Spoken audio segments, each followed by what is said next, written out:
Good evening all. Remember to like and subscribe to this channel.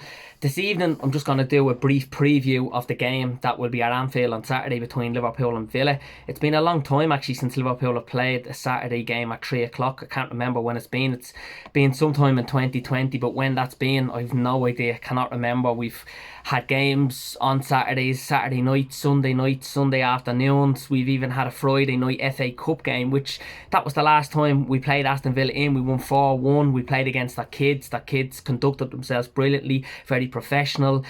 The second half of that game, it was all Liverpool. We just had it in their half, but Villa lads would have been very proud to have only come away with a 4-1 defeat against a lot of experienced Liverpool players and a lot of first team Liverpool players that were out that night. The last time, of course, we played Villa in the league, we were spanked. It was our worst performance under Jurgen Klopp, our worst Premier League result under Jurgen Klopp. We were beaten 7-2 that night. There was no excuses.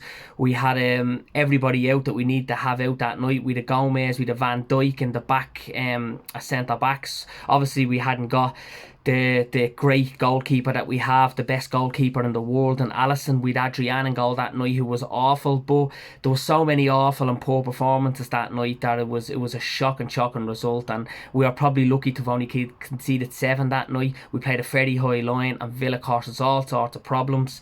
Ollie Watkins amongst a lot of goals that night, and he's Villa's top goal scorer. Of late, Villa haven't been at their best. I think they've got 8 points in the last 7 games. I think we've got 9 points, so there hasn't been a lot between us. But this weekend is a great chance to put Villa in our rear view mirror. I think we're already 5 points ahead of them. They have a game in hand. If we win this weekend, we'll go 8 ahead of Villa. With 8 games to go, will be 7 after Saturday. I think we will more or less have Villa out of sight in terms of they're not going to be catching us or finishing ahead of us in the league. Obviously our aim now and our target and our sights are set on top 4.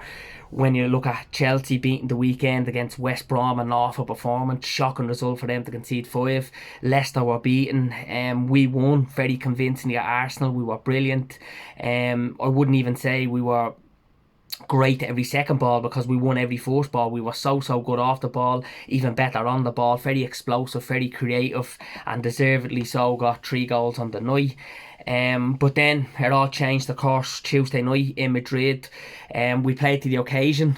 Without getting into it, we did. We were skilled and outclassed on the night, and apart from all that, we just weren't good enough. We didn't turn up, and it's a bit of a mad situation now going into the game against Villa this weekend, because we felt that we put all that behind us. We felt that since we got the win against Leipzig, we went on and we got a couple of wins. We got 3 wins out of 3. We beat Wolves, we beat Arsenal, we didn't concede. Our attitude was better. How we expressed ourselves was a lot more professional, and we conducted ourselves brilliantly in the last 3 games before Tuesday night. But then Tuesday was awful. So coming into the game against Villa this weekend, I suppose for a lot of people this will be a hard one to call, because as I said, Villa haven't been in great form of late, but Jack Grealish is supposedly set to return, and he's a big game player for them. Since he's been out, they haven't been scoring as many, they haven't had that creativity, that spark, they haven't been all that good in possession. He's one of the best footballers I feel in the world at the moment. When he has the ball at his feet, he's going forward, he's really good. He has the ball glued to his feet in possession, so good at going forward, being explosive, being very creative and causing teams problems.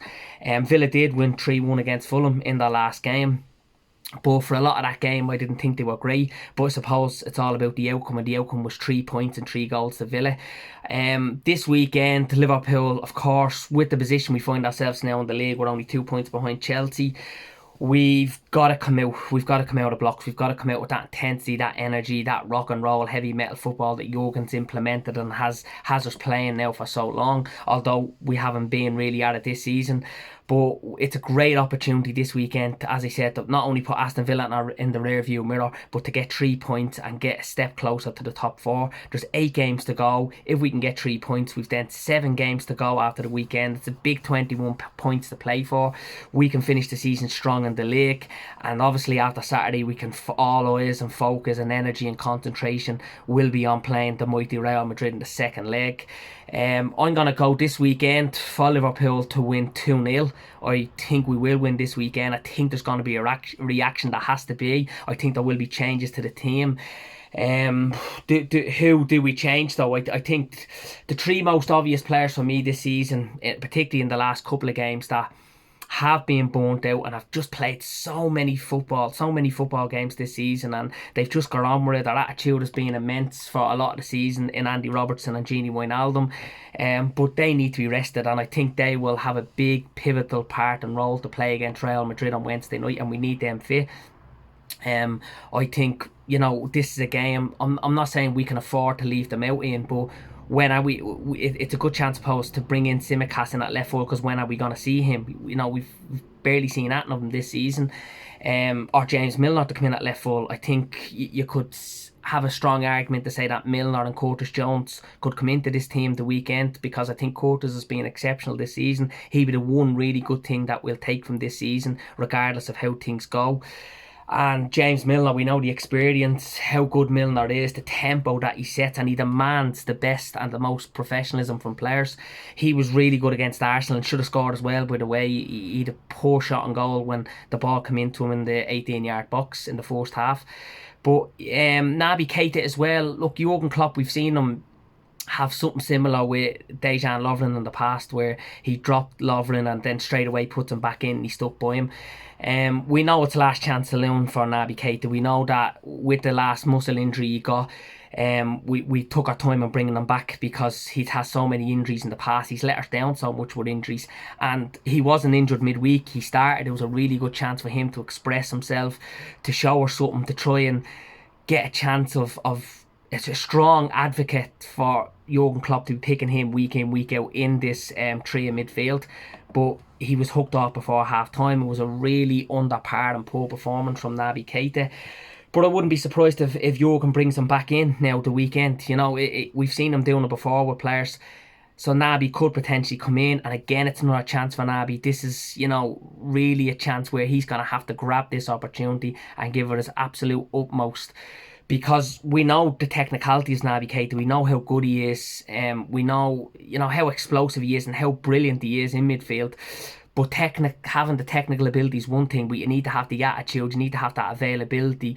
You have to set the tempo, you have to set these demands, and I don't think we've seen enough of that in Naby Keita in his time at Liverpool. But I suppose with a couple of games to go this season, there's still a chance for him, and he could be brought back in. It's going to be interesting. I don't know what lineup Jurgen's going to go with, because he's obviously going to have one eye on Wednesday night as well. But I do believe whoever he goes with, they're going to come out and want a response and want a reaction. And I do believe that this is a game where we do get 3 points. And as I did already predict, I'm backing us to win 2-0. And I'm hoping and, of course, praying that the teams around us this weekend can drop more points, because that has happened a lot this season. But obviously we haven't capitalised.